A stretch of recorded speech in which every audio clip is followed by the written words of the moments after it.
of dollars are going. And if they don't exist, then why are they spending all this money? The Morning Extra, 6 to 10 a.m. on Extra 106.3 and the Extra app. Streaming across Georgia on the Extra 106.3 app. This is WFOM and W292EV Marietta, a Dickey broadcasting station. Extra 106.3. It's not a done deal.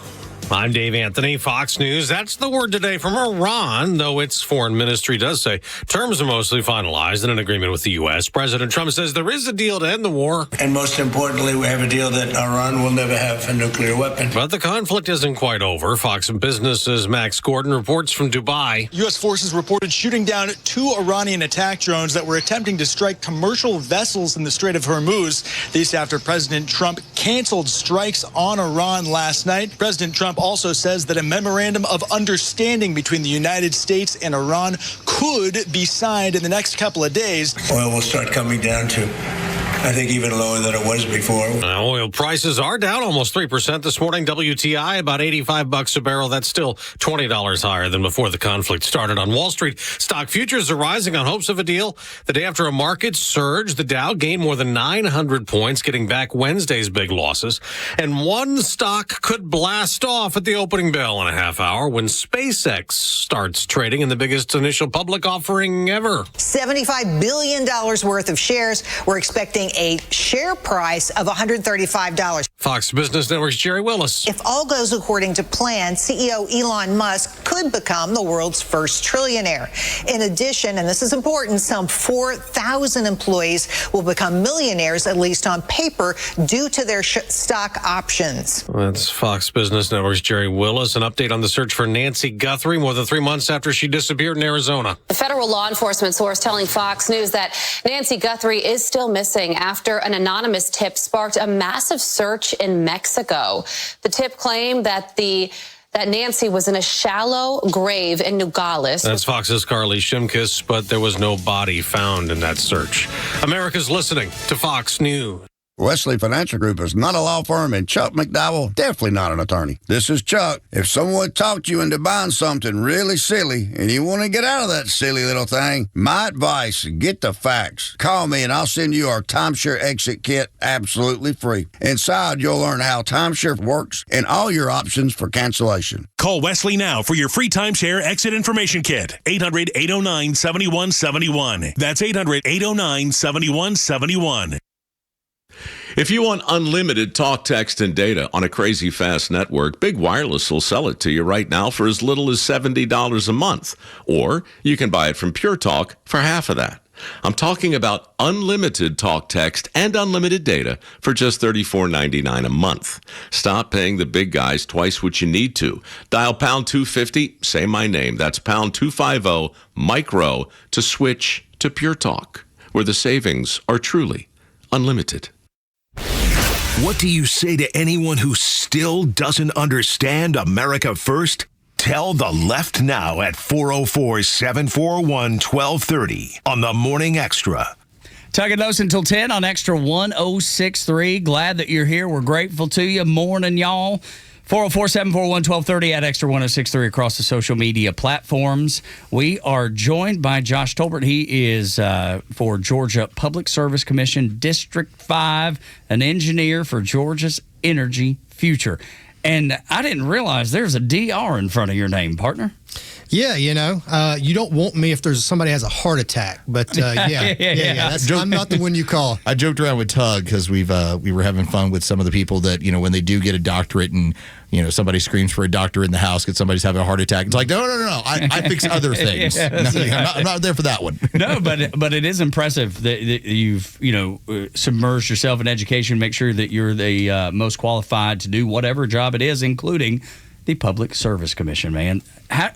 Walk us through, introduce yourself to our listeners so they know who you are and what you're about and why you need this job. Yeah. Okay. Thanks. First of all, thanks for having me. I'm excited to be here. So I think, like, personally, I'm a Christian. I'm a conservative. I'm a dad. I'm a husband. I've got 5 young kids. The oldest one's 8. So our house is a that's busy. Yeah, a bit of a zoo. Son. Yeah. Just glutton for punishment, too, huh? But I am an engineer by background, and that's kind of my background is in energy systems. And yes, I have several engineering degrees, but as my dad says, fancy degrees don't mean a whole lot if you don't have walking around sense. That's and so, right. and look, I went to engineering school with a lot of people I wouldn't let make me a sandwich, right? So sometimes you need to have that. So, worked with my hands in the trades, operating heavy equipment before I became an engineer. So I kind of think about it from like a pragmatic, hands-on perspective. And just the Public Service Commission, for people that don't know, they oversee the decisions that Georgia Power makes. And these choices are like super technical. When to build a power plant, what type of power plant to build, when to add grid infrastructure. And it shocked me when I learned there wasn't a single engineer on the commission. And so I said, hey, how are we making these decisions when we don't have a strong background in energy? And so that's why I'm running. Josh Tolbert is our guest. Let me ask about that, because we've seen the consequences, like state of Texas a few years ago when they got that winter storm.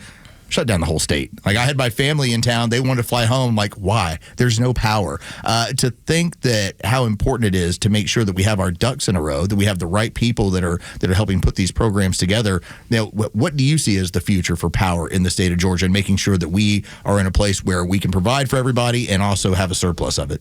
Yeah, it's a great question. So I think that the purpose of the Public Service Commission is really to focus on providing reliable power that's affordable. I mean, we've seen 6 straight rate increases, 33% increase in power bills. Oh, yes. And I'm disappointed as a conservative that came from an all-conservative Public Service Commission. And so when we decide about what the energy future looks like, I really think it's a case-by-case basis. Instead of being an advocate of, I want this or I want that, what is the best fit for each individual case? What is going to provide the most reliable power at the most affordable price? And obviously we've got a lot of big questions coming up, a lot of new loads coming on the grid, and it's just important that we have somebody technically looking at these decisions and evaluating what's best for Georgians. Josh Tolbert is running for Public Service Commission District 5. How do you prevent that, though, the 33% increases? Because I think people, they hear 33, they know their power bill, they're certain of that part. They probably didn't know the percentage, and that's a big number.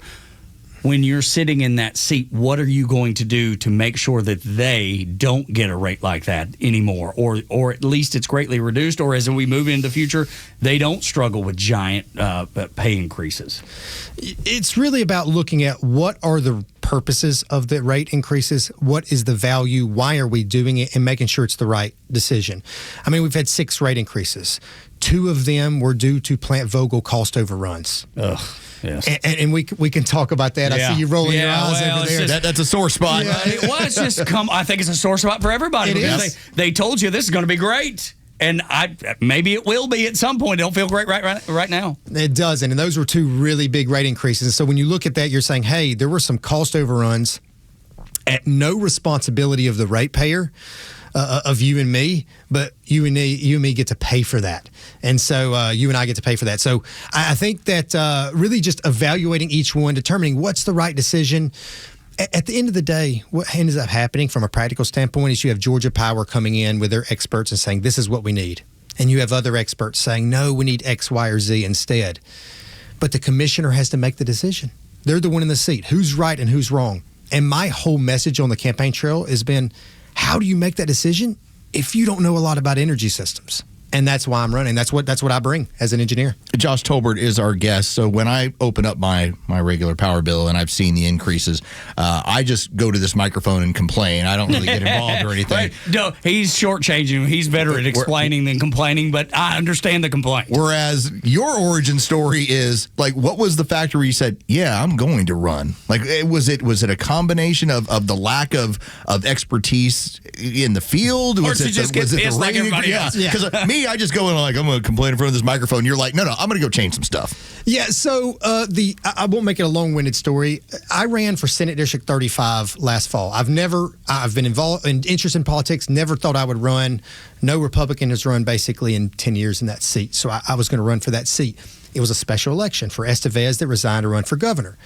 That election overlapped with a PSC election last fall that I'm sure you guys covered.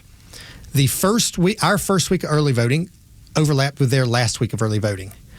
80% of my opponent's votes came in during that PSC portion of the election.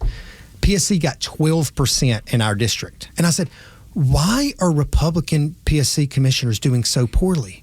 So you start examining, you go, holy smokes, there's nobody on there that knows a lot about energy. And so it was a combination of wanting to serve the community and know that, look, this is my background. This is my wheelhouse. This is what I know about. And I just like, hey, I can ask the hard questions. I can dig into the details and make sure we're making the right decisions. And I'm not sure we've necessarily had that entirely. Josh Tolbert running for PSC District 5. The other problem is that people who are voters don't understand the position, the public, the job that you're running for. They don't even know it exists. Until the power bills go up. Until the power bills, all of a sudden, absolutely. And then all of a sudden, the PSC becomes a big deal. But I'm not sure even then, if I'm being completely honest, that people dig in. Governor's sexy. It's a big banner. Everybody understands it. They understand Lieutenant Governor to a degree. Secretary of State, the Attorney General, they understand all of those, I believe. When it gets down to this, it's just not sexy. It's not. But it's so important. It's unbelievable. It's maybe just as important as any of the others that I mentioned. You could argue it affects your daily monthly life more than governor, more than anything. And so, which is the reason I bring it up. Right. It's super important. And I would just, for people to explain in one sentence what the Public Service Commission is, if you understand that Georgia Power has a monopoly over 70% of the state, the job of the Public Service Commission, in my opinion, is to make sure that the decisions Georgia Power makes are similar to those they would make if the customer had a choice. I'm a believer in free market. I'm a believer in competitive. If you do that, Georgia Power gets to make a fair profit. Look, I'm not anti-Georgia Power. Oh, me either. We need a strong utility. But we need guardrails. We need to make sure that they're making the decisions similar to what they would if the customer could go to a different Georgia Power. We talked about what your schedule looks like, that it's just been one thing after another, and that things will slow down a little bit, but you were joking around about fast forwarding to Tuesday. What is this entire process? Because, as you just said, there was an open Senate seat as well. Does it feel like you've been in one continuously long campaign for the better part of a year? It does, and especially when you've never done this before, it even feels worse. You know, I'm not used to doing this, but yes, I mean, I am ready for Tuesday to get here. It has been energizing though. That on primary night we won 147 of 159 counties. We would have over 92% of the counties. We've got a 16, 17 point lead going into this, so that's been able to be an energizer. It makes it a little easier to go to all these events in the runoff and know that your message is resonating, and the message is just super simple. This job is technical. It's time we send an engineer to do it. So, when you're at these events, the story kind of tells itself. I don't have to create creative ways to get people to think that I'm the right person for the job. It kind of just sells itself a bit. So that does make it easier. Can you imagine if they were out on Georgia 400 or 75, 85, 285, and they were starting to build, and do the construction there. And they're like, hey, who's in charge here? He's like, it's Bill. Bill's in charge. Bill used to run a sandwich shop. You're like, well, but does Bill know how to build bridges? Are these bridges going to be safe? Listen, it worked well for the Russians. Their entire nuclear program was run by people that used to sell shoes. My point exactly. Nothing to worry about here, guys. Nobody would be okay with that. No. Nobody. So how in the world are they okay with the way it sits now?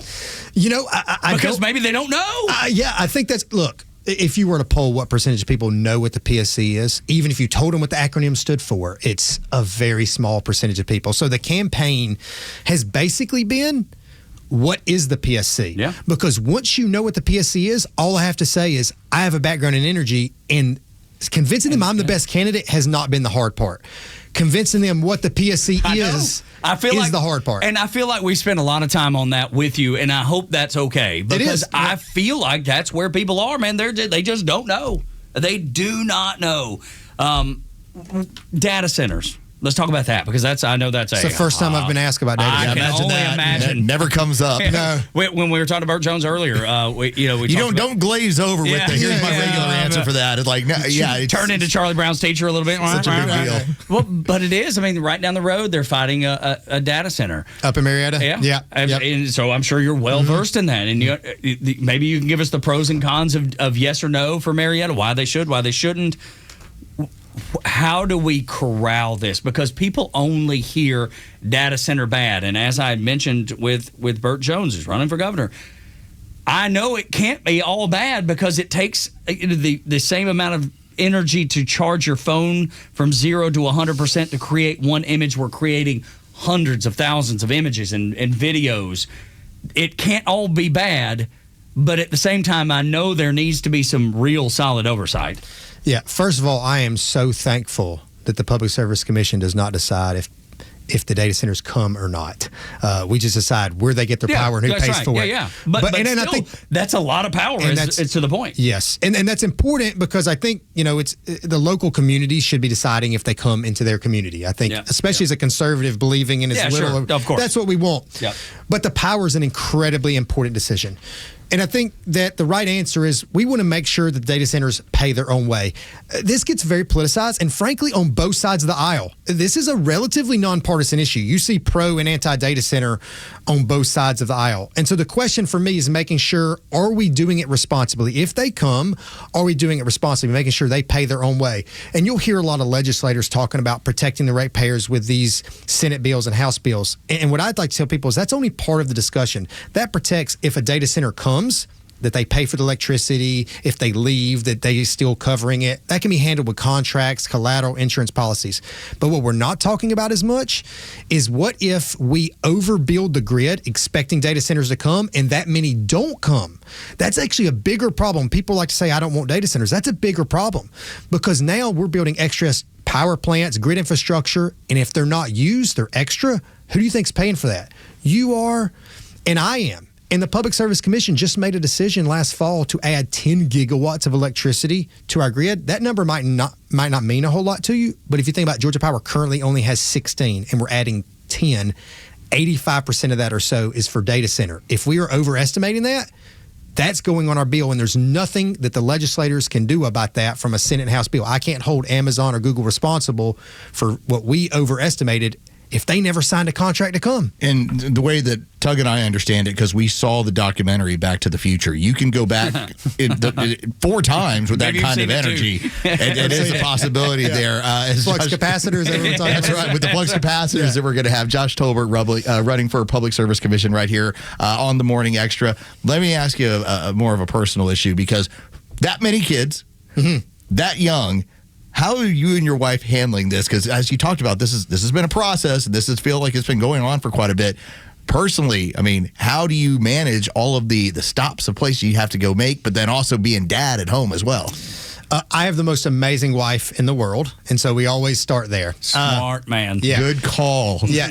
And I'm so, like, last night for the first time, I had usually, you have conflicts and events, and you have to pick one to go to, and we had a conflict, and I asked my wife, I said, would you go and speak on my behalf? And it's her first time doing it. And she went last night. Did it? She did it. She was nervous, but she did it. She did a great job. But I will tell you, when I asked her if she wanted to go, she said, you mean I can go tonight and not take the kids? She jumped all over. She's ready to go. You're going to be babysitting. Might as well be like a girl's night. Like you stay home with the vibe. Ladies, I've only got to talk 10 minutes.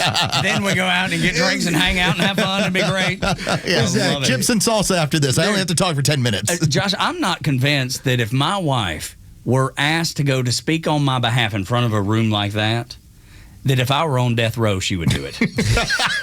I'm not convinced of it. She's terrified of just that situation. So, wow. Yeah. The fact that your wife was willing, capable, and did it is amazing. I'm telling you, I would be setting up my final meal. Yeah. Now, I don't know if she might have, torpedoed the campaign. I'm not really sure. You don't know. No, that's great. Yeah, but she did great. No, and I'm glad that. Sure. So, answering that, I mean, truthfully, really, having an amazing wife, we both, fortunately, she's an engineer as well. We both run our own small businesses. Low expectation household. Right, exactly. What do you mean you are struggling in math? It's unacceptable. And so, luckily, the fact that we have run our own business, it gives us the flexibility. Sure. So, like things during the day that I can do that normally, I mean, if you have a regular just 9 to 5 that you have no flexibility in the timing, it would be even more difficult. Look, it's still difficult, and the people that do it and they have the regular 9 to 5 that they can't get out of, that's I don't know how they're doing it. So because we're trying to do is I'm going to stuff at lunchtime and traveling all around the state, and it is tough. It's tough, but it's been fun. It's been fun. It really has. All right, I'll take your word for it. As we wrap up here on the Morning Extra, just pitch yourself. Listeners right now probably have not made the decision on the Public Safety Service Commission, unfortunately. So tell them why they should vote for you as we wrap up. Why they should vote for me is because the Public Service Commission is making choices about what type of power plant to build, when to build it, what features you should have, what the cost should be. These are like very technical choices. How do we make these choices without a technical background? I'm also a small business owner in a technical environment, so I understand how you make technical decisions and how they have economic outcomes. It's this combination of expertise the Public Service Commission needs and doesn't have. As a licensed professional engineer, I've designed power plants in coal, natural gas, biomass, geothermal, nuclear, all of these. I understand the advantages and disadvantages. This job is technical, and it's time we send an engineer to do it. But I don't know how you don't go out and pull the lever for Josh Tolbert, Public Service Commissioner for District 5. Early voting ends today, and then if you can't make it out today, you have to make it out on Tuesday. Amen. That's something it's just unacceptable not to do. We'll give you a demerit. Well, absolutely. You will not get a gold star for the day if you don't go out and do it. And you will not get one of these yard signs. That's right. We're running for by mornings. the way, could we get an endorsement? Oh, yeah. So I've run all the calculations, done all the analysis. Tug and Los is the way to go in the morning show. Thank you. There's another great endorsement that we have. We've gotten 2 or 3 from folks coming in, and now Josh Tolbert joins that list. I feel strong for our position. I do too, man. I got going into the weekend, man. I feel like I got wind in my sails. Pretty you good. like what the polls are at? Yeah, okay. like where we're at right now. Exactly right. Mornings ain't going to know what to do when we come in and hit them. It's a poll of 1. His office is right over there. Exactly right. And we're trying to get a Tug and Los Mornings yard sign in his yard. I just want a picture of that. Just our company owner. Yeah, just have a picture of it in his yard. He pulls up and he's like, look at these jokers. Yeah, and he just takes it in my yard. He takes it up and just throws it. I can't believe they wasted my money on this.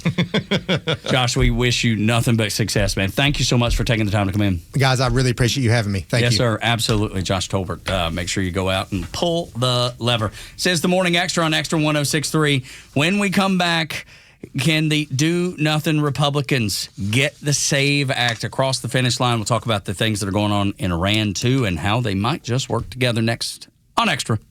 The Morning Extra, Neil Boortz, and The Kimmer Show are all online for you anytime at thepodcastpark.com.